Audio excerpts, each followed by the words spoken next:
In computer networks, out-of-band management involves the use of a dedicated channel for managing network devices. This allows the network operator to establish trust boundaries in accessing the management function to apply it to network resources. It also can be used to ensure management connectivity independent of the status of other in-band network components. In computing, one form of out-of-band management is sometimes called lights-out management and involves the use of a dedicated management channel for device maintenance. It allows a system administrator to monitor and manage servers and other network-attached equipment by remote control regardless of whether the machine is powered on, or if an operating system is installed or functional. By contrast, in-band management like VNC or SSH is based on in-band connectivity and software that must be installed on the remote system being managed and only works after the operating system has been booted. This solution may be cheaper, but in computing it does not allow access to firmware settings, does not make it possible to reinstall the operating system remotely, and it cannot be used to fix problems that prevent the system from booting. In networking, it does not allow management of remote network components independently of the current status of other network components. Both in-band and out-of-band management are usually done through a network connection, but an out-of-band management card can use a physically separated network connector if preferred. A remote management card usually has at least partially independent power supply, and can power the main machine on and off through the network. This article focuses mainly on out-of-band management of servers, but also many network devices offer out-of-band management.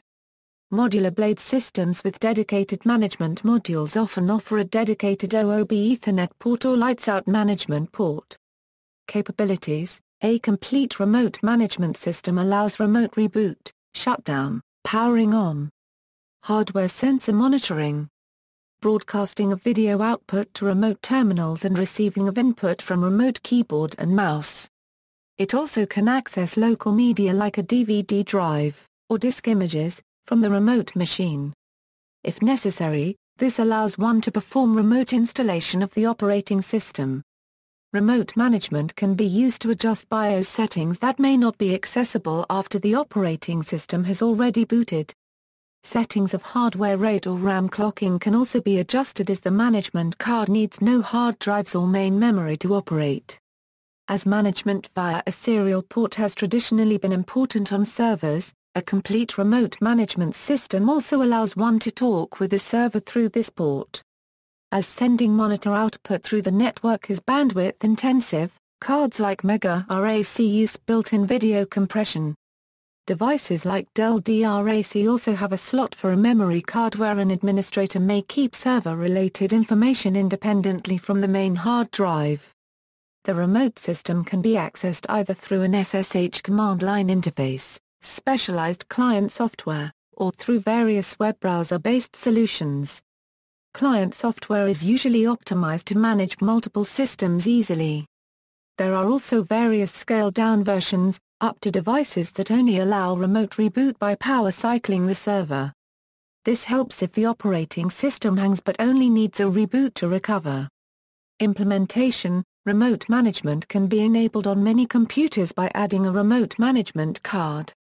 Newer server motherboards often have built-in remote management and need no separate management card.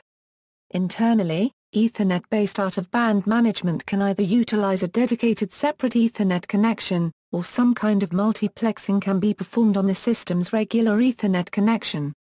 That way, a common Ethernet connection becomes shared between the computer's operating system and the integrated baseboard management controller, usually by configuring the network interface controller to perform RMCP ports filtering, use a separate MAC address, or to utilize VLAN tagging.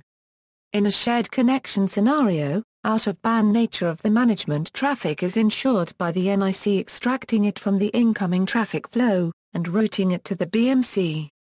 Remote CLI access: another, older, version of out-of-band management is a layout involving availability of a separate network which allows network administrators to get command line interface access over console ports of network equipment, even when those devices are not forwarding any payload traffic. If a location has several network devices, A terminal server can provide access to different console ports for direct CLI access.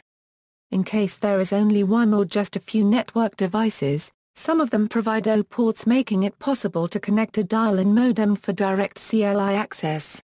The mentioned terminal server can often be accessed via a separate network that does not use managed switches and routers for a connection to the central site, and/or it has a modem connected via dial-in access through POTS or ISDN. See also, Intelligent Platform Management Interface, Management Component Transport Protocol, Desktop and Mobile Architecture for System Hardware, Intel Active Management Technology, HP's Guardian Service Processor, HP Integrated Lights Out, Dell DRAC, IBM Remote Supervisor Adapter or Integrated Management Module, Management Interface M1000E, References, Supermicro page. Supermicro.com. Retrieved February 21, 2014. American Megachance page. AMI.com. Retrieved February 21, 2014. Features embedded VNCA registered trademark for remote control at Intel Developer Forum. Real VNC September 2, 2011. Retrieved February 21, 2014. Oracle Sun Server ILOM, Intel Ethernet Controller 1210 datasheet. Intel. 2013 PPA 1, 15, 52, 621 €776. Retrieved November 9, 2013. A.